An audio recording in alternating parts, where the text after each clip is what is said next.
Angel Killer, or to be more precise, Angle Killer, as that was his old nickname, which he misspelled.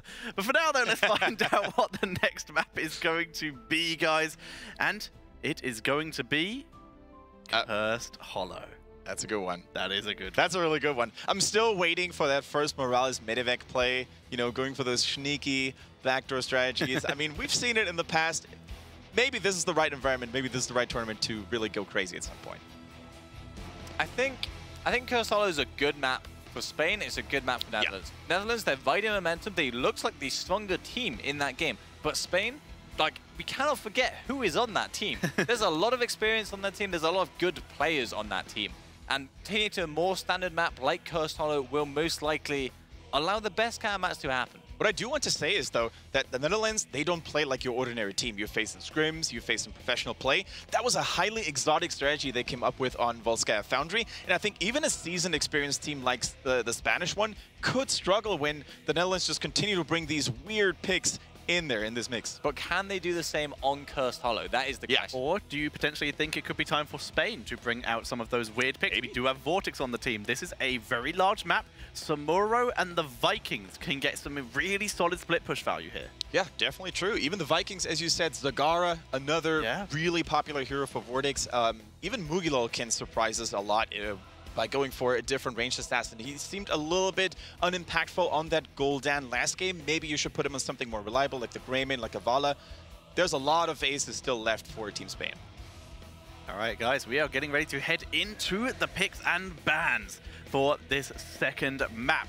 Could we potentially get a Netherlands closing out the day here with a 2-0? Or is Spain going to bring it back? Let's head into the draft and find out. As Cursed Hollow, like we said before, Abathur is still viable. Oh, absolutely. Even more viable, I think, than traditionally on Volskaya Foundry. I mean, I think that's going to be the interesting thing, is we saw Netherlands play it and we saw them have great success. But look over at Spain, they have Vortex, who was the original best Abathur in the world. Yeah. Yeah. Just really true. Well, there is...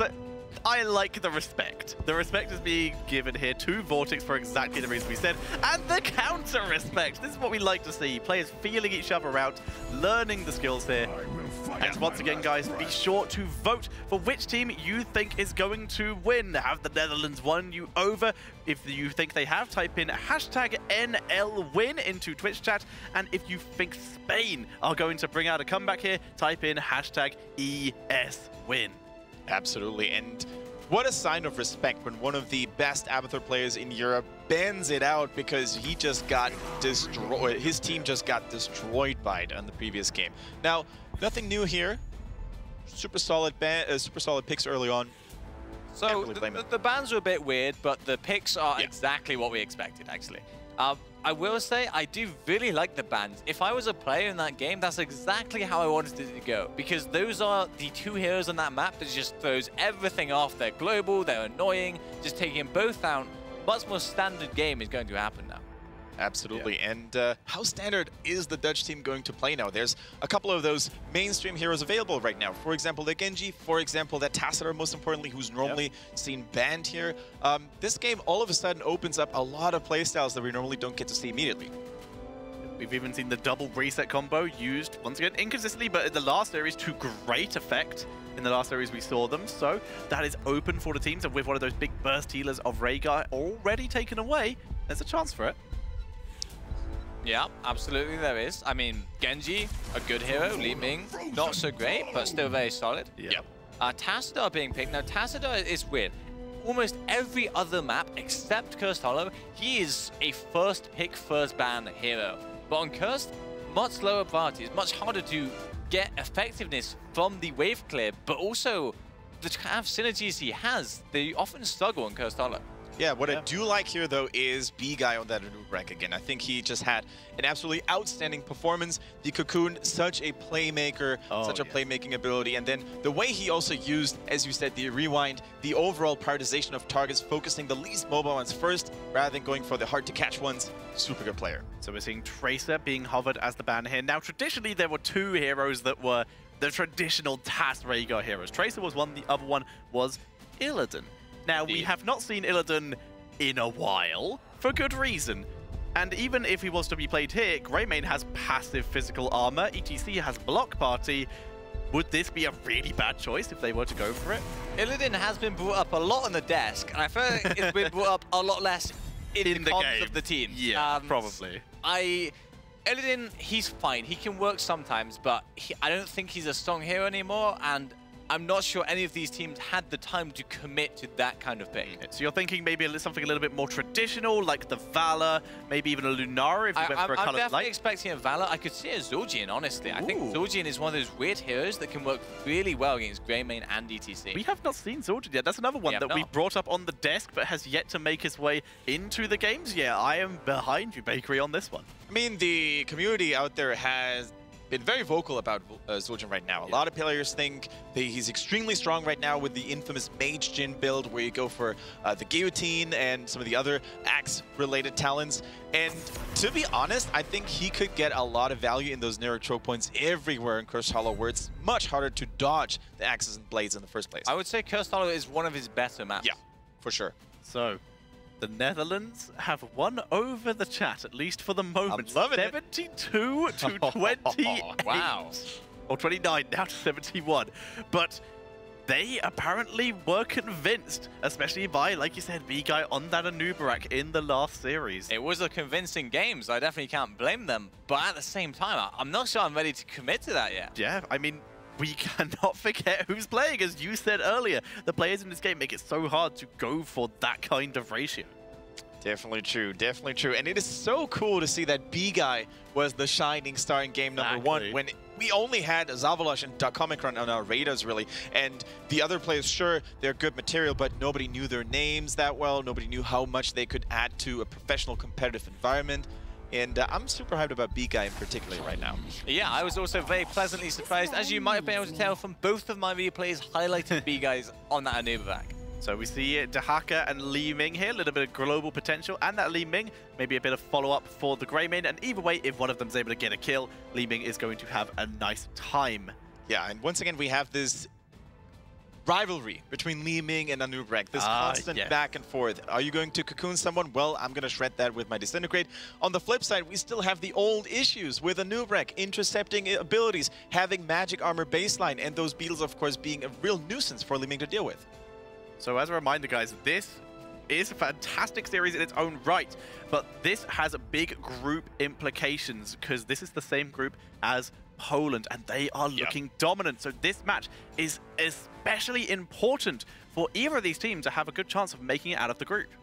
To be honest, the way the Netherlands just played against Spain, I think they can take a map over maybe even the series against Poland if they're having a really good day. Yeah, they looked very strong. And we have to remember, Spain are some people's tournament favorites for a reason. Valor. Okay, so the classic protect the Valor composition with a little bit of extra spice coming in from the Malthael. Yep. Solo tank Anubarak in this case, but they are very much going to be on the aggressive as opposed to the defensive with this kind of comp, so that could work out quite well. And if not, Beetles are good, as Kendrick said, at blocking Li Ming abilities. So which support do you lock in here? It is the Lucio after all. I think the Lucio is the best. It does have to be a solo support, which is growing, but again, I mean, look at the team comp we have. It's Valor, it's Passadar, it's Veigar, it's Malthael. There's nothing scary to follow up in a noob CC chain. So I think Lucio, he's got no cleanse, but he can make up for that with the huge value that he should get from Stand Barrier this game. Yep, Stand Barrier versus Tormented Souls on its own is usually a reason for people to pick the Lucio here. But like Bakery said, in this case, it could hopefully get some extra bits of value. Yeah, I'm very confident in this Lucio pick here as well, because what's the worst nightmare a Lucio player could have to face? It's interrupts and CC. And with the exception of Anubarak, there's not a whole lot that Lucio needs to fear. So we should have relatively safe sound barriers, and that could really turn fights around against Malthael. So the metagame to watch out for here is going to be, when does a noob cocoon? Yeah. Is it on Lucio? And how do Spain react to that? Because the ideal situation for Spain is the Lucio runs in, he doesn't start casting Sound Barrier, but he makes it look like he's going to. Yeah. And then the Anub cocoons too early, Li Ming then breaks the Lucio out, instant Sound Barrier, and the whole team gets the shield, and they should win that team fight. Yeah, there's definitely going to be a standoff battle, like who pulls the trigger first. Is Absolutely. Anubrek going to commit fully, or is Lucio going to make the first and potentially wrong move? So I really I like that highlight of sometimes how pro players are facing each other in a duel, waiting for the other one to make the first move. The hidden 1v1. Yeah. All right, guys, it's time for predictions. Bakery. I'm going to go with Spain. Gonna go with Spain. I think a third Kendrick? game. I think momentum is strong with the Netherlands. 2-0. I am so torn. I'm also going to go with the Netherlands. I think the momentum could carry them, like Kendrick said, as we are heading into game number 2 in this best-of-3 series. And, Kendrick, would you like to introduce the team on the left? Oh, with pleasure. Once again, the Dutchies on the left-hand side with Tharkum on that Lucio. We've got Wardix on the Greymane. Mugilol plays Li Ming, Lucifron on his Beef Cow, the ETC. And last but not least, we've got Biju on Dihaka. Whereas on the right, it is going to be the Netherlands with B-Guy back on that Anubrek, Valor back on that, Six back on that Valor, Atmos on Tastar, Darko Micron on that Malthael, and Zavalosh, he's back on Rhaegar. So three of the players on the exact same heroes. Yeah. Absolutely true. Fear the Reaper here, by the way, being locked in for Malthael. It's basically a town that we've seen a lot throughout this tournament. You have the Nexus games in Europe. And as we said earlier, it brings so many cool twists to Malthael's kit because one of his greatest weakness is lack of mobility. If you can reach the target you want to attack, well, Fear the Reaper is a good thing to have, especially when it comes to just walking through enemies. And even when there's so many narrow choke points near the boss fights, for example, near the tributes, sometimes circumventing the two mean body blocking warriors of the enemy team can be what saves your life. Vortex takes a lot of damage here, but he was able to drop that tower very low. The healing of Tharkum will chop him back up eventually as long as he does not get ganked, which they have full vision of bot lane. They know that's not happening anytime soon. And Lucio, by the way, with the Accelerando at level 1. Yeah, definitely the talent to go for, especially in larger battlegrounds like Cursed Hollow, because it allows you to rotate much more quickly as long as you have a wall next to you that you can skate on. Which, this is, like you said, a fantastic map for it because everything is walls. As we do see a very aggressive push. Both teams already onto fort, but bot lane having a much better push, taking down that fort. Yeah, I was actually going to say we should take a look at that bottom lane here to see how fast the Dutch team can push against all that top lane pressure. And so far, Comicron has been doing a really good job at staying alive, staying in good shape, and of course keeping those pesky minions at bay. And the Netherlands, once again, being faster, being more efficient when it comes to killing and destroying early game objectives. Indeed they are. However, Atmos also being a good, very useful for this wave clear. Uh-oh, B-Guy, that was a bad time to leap, but great reactions by Six, immediately seeing Lucifron vaults away. Absolutely true, and with that level 4 now being on lockdown for both teams, it's all going to come down to mercenary camps. Zavalosh already utilizing the power of the healing totem. Low cooldown, utilize that tool if you have it available to really avoid taking too much unnecessary damage from those siege giants. In the meantime though, Vortex being a little bit slower, but still manages to get these siege giants in the nick of time before the first tribute is going to spawn. Now we find ourselves in a tricky situation though. The bottom fort had already been destroyed earlier, so potentially if the first tribute fight goes really long, those siege giants could threaten the second defense line already. Very true, so they need to keep an eye on that. We see Tastar with the leeching. Well, nice dodge, Mugilol. Good game set. Very good. But yeah, leeching plasma coming in for Tastar with only a couple targets it's going to gain all the value of, but it's still always nice. Everyone auto attacks at least at some point, except I guess Abatha. Yeah, definitely true. You always need to take a look at your main assassin and then decide which level 4 talent to go for. In the meantime, Darkomatron in big trouble. Darkomicron is putting a lot of pressure onto the backline though, but now he does not want to be there anymore. Good shield by Das, and it will save his life. As we did see Lucio able to drop some extra damage onto him. And now we start to see the issue with Lucio here. He's trying to heal up his team, but it's going to take a while. Luckily, the Netherlands being a little bit passive. Six finally moving forwards here, putting some pressure onto Mugilol, who did go for dominance, by the way. One more magic missile finding its way through the defenses of Team Netherlands, and they're going to get this first tribute. But two more problems here for the Dutchies. First of all, that top lane is probably going to get destroyed by siege giants, especially now that Dihaka rush stalker in there. And the second one was that despite, you know, their early advantage here, Malthael dropped so low. He had to go back, and that thing just bought precious seconds to really finish that top fort. However, they were lucky with that tree position. If it happened in the top lane, that could have been much of a different story. Exactly. We are 4 minutes in, and Dahaka is already impressing me hugely. Very nearly killing that Malthael with that beautiful drag and the pressure he has put onto the top lane. Like you said, Dahaka, good job so far. Sorry, he's been pretty pressure. He's been holding the bot lane. He did lose it because he can't really 3v1, but able to burrow up there and make the most of the time he was given. That's a boombox for Lucio. Yeah, that's an interesting one. Me personally, I do not play this talent a lot for obvious reasons, but the boombox does have... Oh, never mind. Hold that thought. We're going to elaborate on that later. Vortex using Darkomicron here, Darkomicron to escape you by bouncing off him with that wolf form. Very cool. So once again, back to the boombox point here. I really think that boombox has its value, not only in terms of additional healing or movement speed boost that it provides, but also in terms of scouting, which can oftentimes be all the difference to know when the enemy team is going to arrive, to know when you can pop your trap. It's also, double stun. There we go, not too bad. That's a nasty choke point for Darkomicron is the focus here, but he teleports out. He is living on the edge at this point. Yeah, this time, of course, Cleanse was available as well from the Dutch team. Gregor now being a much better protector for that Malthael. Lucifer, in the meantime, takes a lot of damage, but so does B-Guy. And the Dutch team, I don't think, can take this fight anymore. Anubrak, the main frontliner, is dangerously low, and that horseshoe where the tribute is currently in is good location and good territory for the Spanish team. Yeah, Li Ming and Greymane have a lovely time when you group up, thanks to the joy of cocktails and Li Ming abilities, who, like we mentioned before, has gone for Calamity, so more AoE damage as opposed to that Charge Strikes Cannoneer build that we saw earlier. Exactly. So we're going to take a look at some of those talents. Anubrak is holding on to the level 7, but the moment I mention it, he logs in the subterranean shields. Exactly. So when he uses the Burrow Charge, which has nice synergy with the Underking already, and especially with that Epicenter at level 16. If you can reset the cooldown almost after hitting the entire enemy team, get a shield, and so on and so forth. That is the go-to option. There is, of course, always the option of, I just really don't want to deal with Li Ming right now, and going for Debilitation. Is that what that talent is called? Exactly. Yeah, the ability power reduction. So it's unlikely because it's not as good, but it is very much a, hey, that guy, I don't want to deal with him anymore, and just going in for him. By the same token, it's a little bit tricky, though, to use against Li Ming in particular, because she can teleport out of the bird charge in the nick of time. She's really fast with those reactions. It's a really awesome talent against immobile mages like Jaina or Chromium. Or Nazebo is a really good one to target down with it.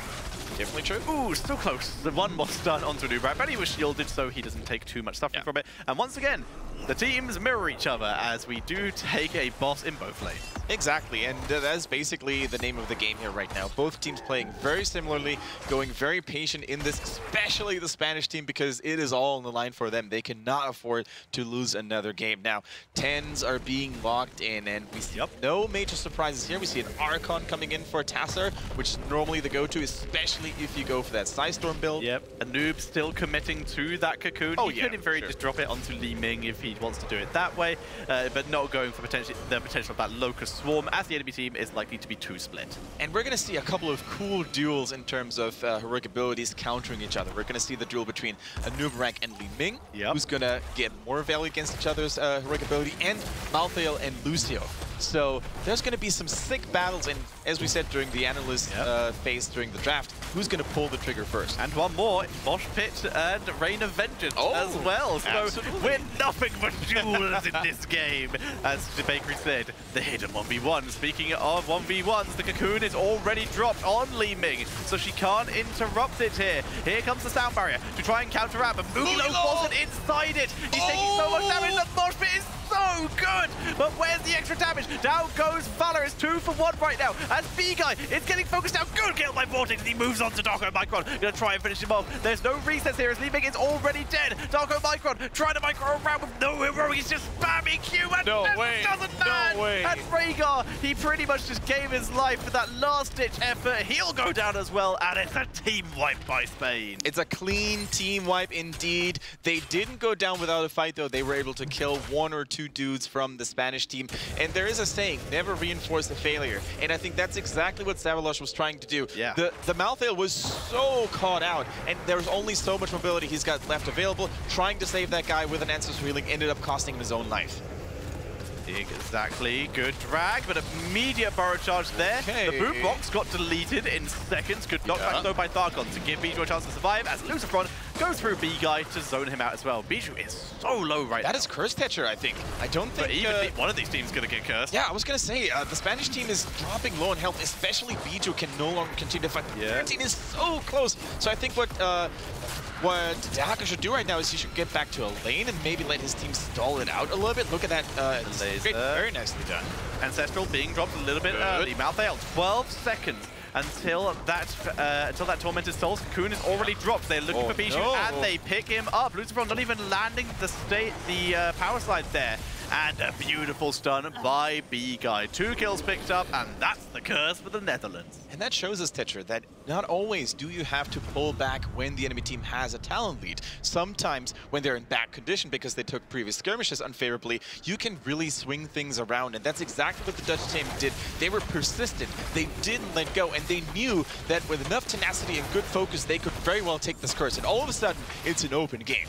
Like you said, and Dehaka, he really did try to just heal back up. Yeah. He was very patient, but there was no minions for Essence. It was a situation of stay near Lucio and hope he heals me. Lucio dropping a boombox at the front, but the boombox kept dying. And of course, even if they'd waited longer, Malthael would have had Tormented Souls, and that would have been potentially an even more brutal fight. Absolutely true, and it all started when Dehaka got a little bit too ahead of himself. He wanted to get that scouting tower in the bottom right half of the map, and by doing so, he exposed himself. He was too far isolated from the rest of his teammates, and the Dutch team realized that, capitalized on it, and focused him down so hard that it was no longer an issue in the ensuing tribute fight.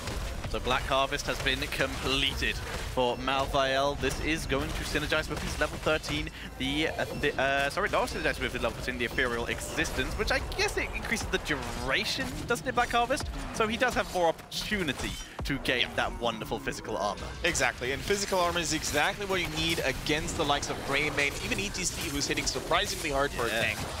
The only one who's fairly unimpressed with that is Li Ming, but Li Ming is going to have a couple of other issues to take care of. She needs to watch those cocoons. Her dedicated role is not to destroy a Malthael. Exactly. Right now, her dedicated role is to stop being cocooned, please. Yeah, exactly. So that she can be the one to kill the cocoon, and that's what B-Guy's doing. That's the counterplay these days of just, I don't know, just cocoon the one person who can stop cocoon. You still get the 4v5. I'm pretty sure that both bosses are going to come off cooldown relatively soon because both teams are getting closer to the respective location. 5 seconds here. The Dutchies are already assembled. So are the Spaniards.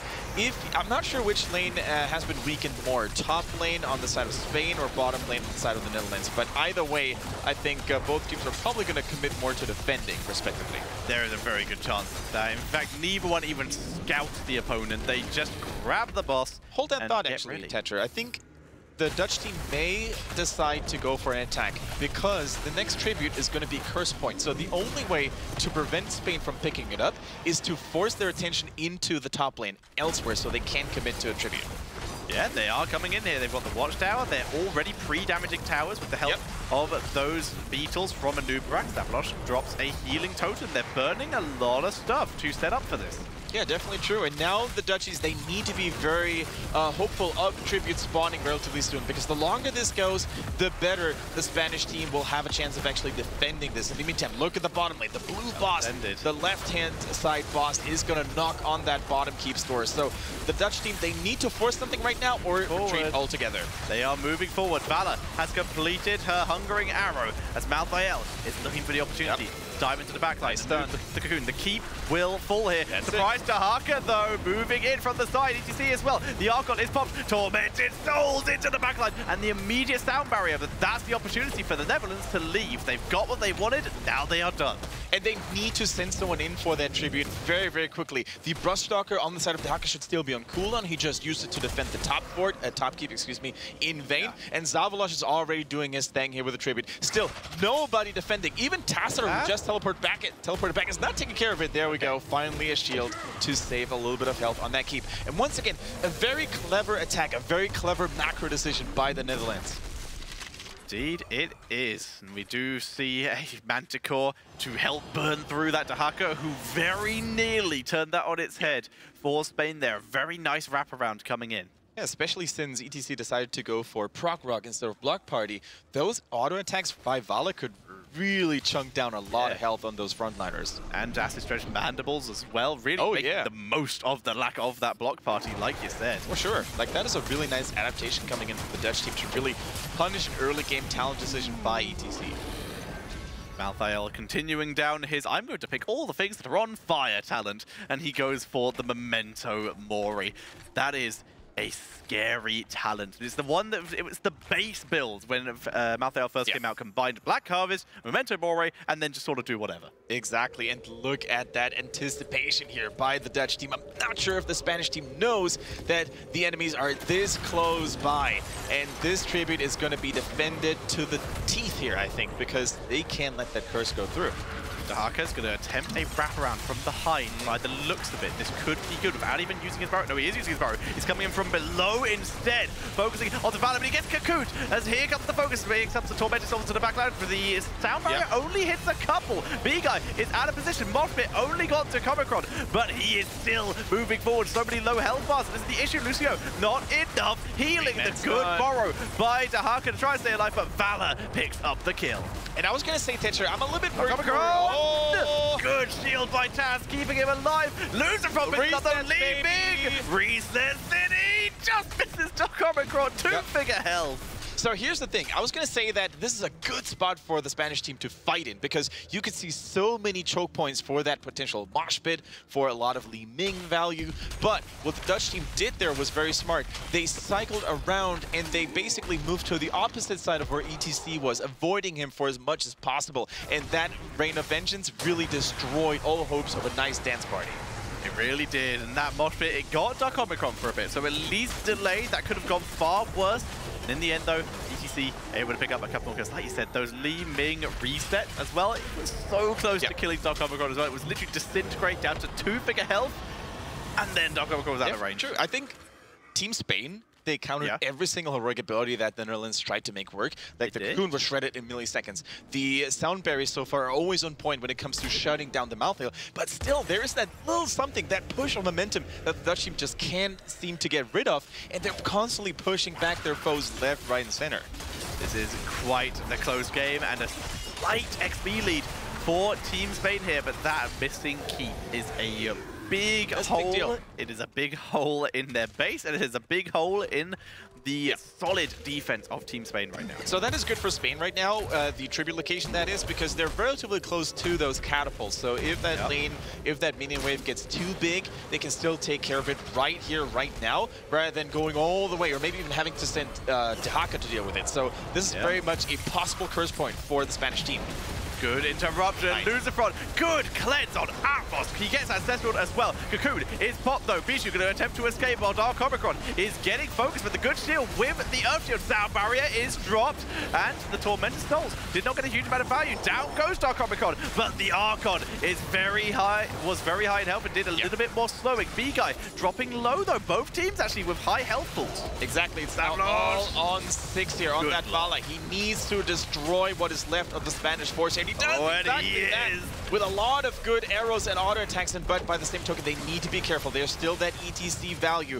One stun, and Li Ming may get yet another reset. Healing Totem is slowing things down a little bit. Too greedy by Vala, but Lucifer drops as well. Zavalosh has basically no mana. The damage dealers are still alive for Spain, though. And double support tank, it seems like it will last a while, but they can't kill anyone, and Spain will claim this objective. Look at the top wave, though. There's a lot of catapults knocking at the front door, but that curse is going to save them in time.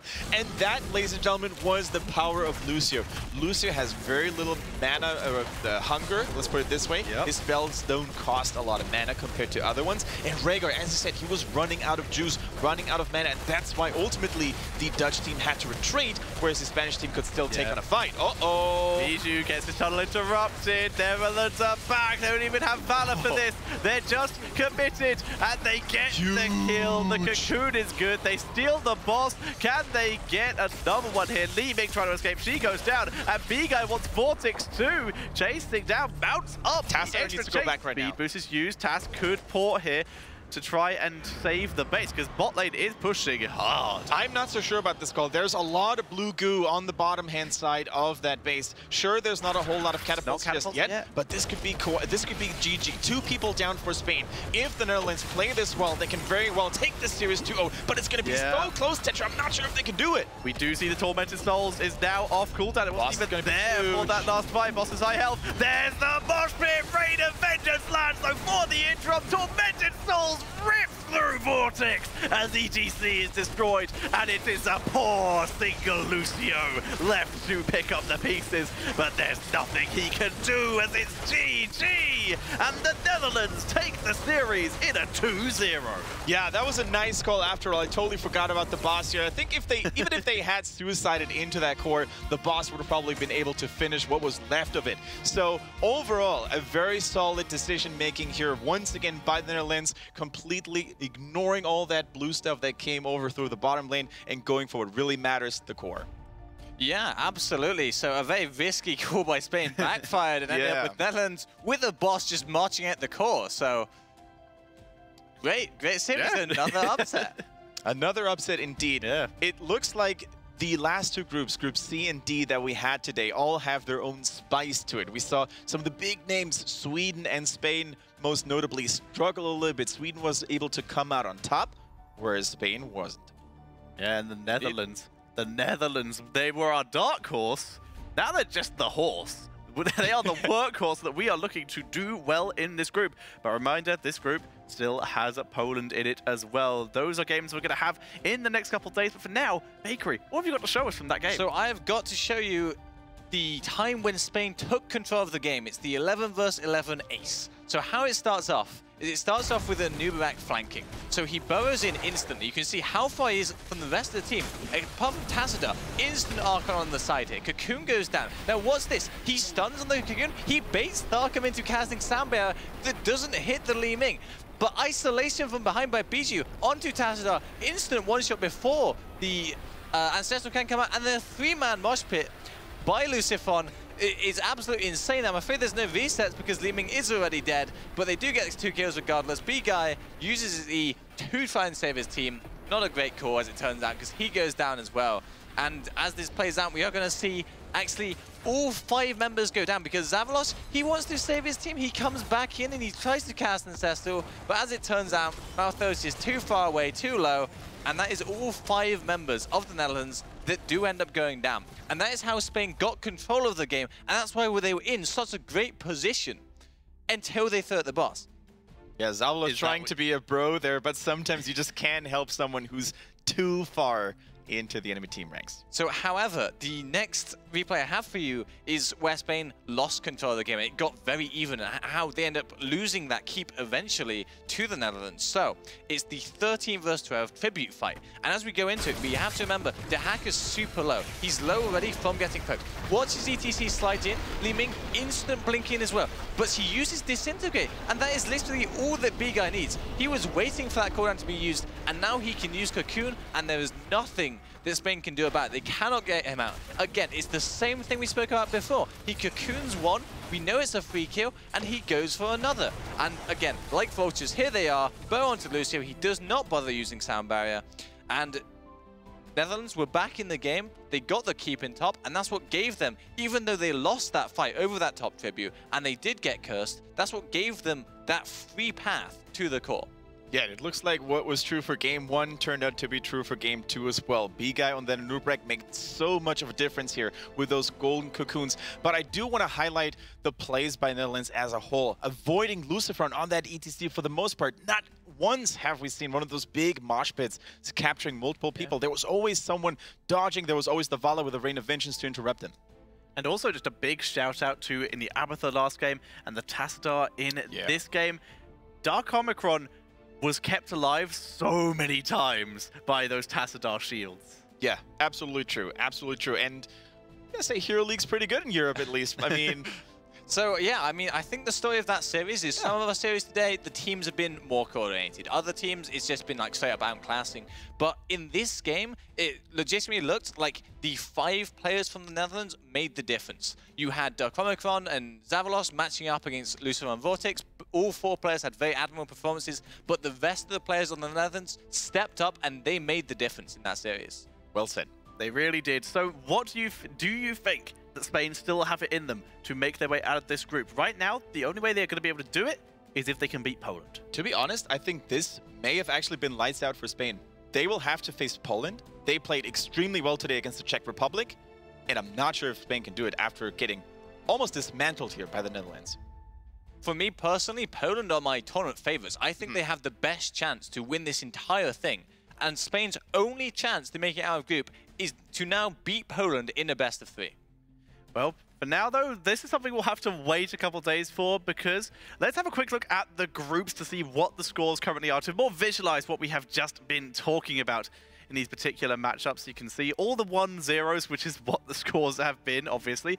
And you can see France and Italy, Group A, Germany and Hungary. Those were yesterday, but today, Netherlands and Poland. Spain sitting down at the bottom with the Czech Republic in Group C, and Group D, kind of how we expected, but not in the way we expected.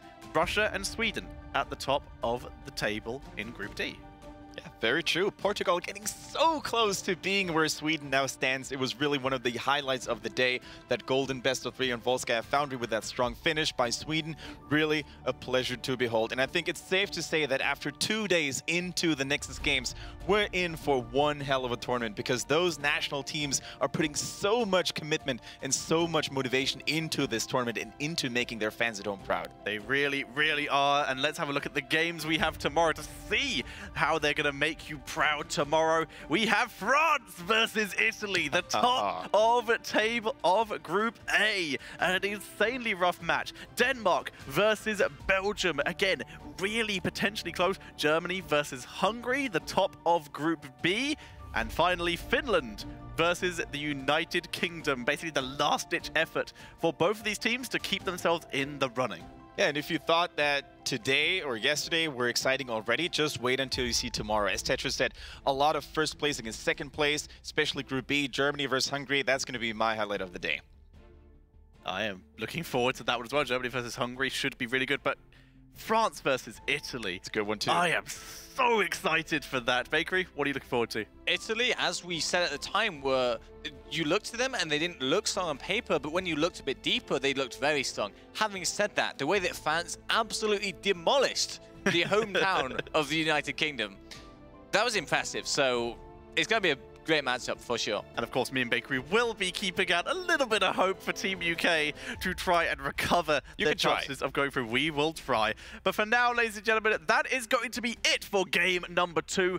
Day number 2, sorry, of the Nexus Games Europe. We hope you have all enjoyed, and join us back here again tomorrow for more games to find out who will be the Nexus Games Europe champion.